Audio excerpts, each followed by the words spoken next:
Paolo Di Tommaso is the CTO of Seqera and one of the co-founders of both Seqera and the Nextflow open source tool.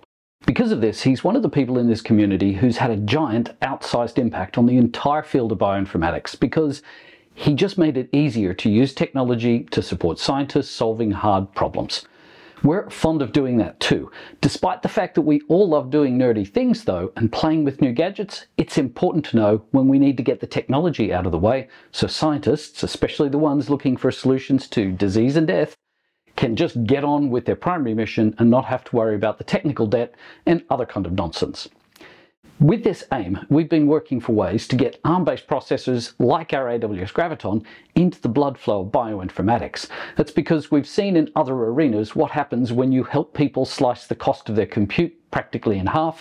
They can solve more problems and they can find better solutions sooner. But as we often experience, if you study the customer's problem deeply and focus on making stuff easier, you often also end up solving several problems at once. So we sat down with Paolo to find out exactly how Wave and then the community project based on Wave got started and how it solved a lot of problems along the way.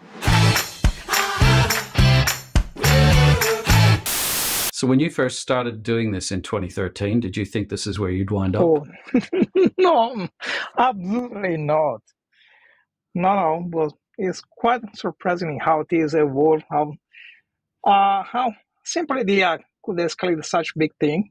At the same time, is quite interesting how if you pick the one thing the right way, how this can propagate in something much bigger. But you know, one of the things that I appreciate about the Nextflow community, it is about actually making it easier for people to work together to solve a problem.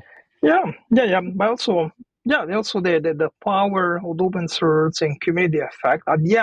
This technology could not be possible without other key contribution like Bioconda people that assemble, maintain all this tooling and build for different architecture. So I want to also give some credit to this fantastic community, and we rely on this work. At the same time, we give back to the community this possibility to use container now using Conda packages. The idea of container fit perfectly into the idea of running computational pipeline at scale because it was giving the perfect solution to isolate the dependencies of each job into a pipeline, into a container. So it was a perfect match, even though container initially was not designed for computational workload. I would say now everybody is using mainstream technology in the data pipelines. You may want to have,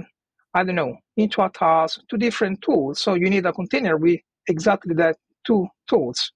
And another task can use a different combination of tools. So you don't need to create a different container only for that. It is very boring because you need to maintain manually, push into the registry, authenticate the registry, and the whole process to build is very error prone.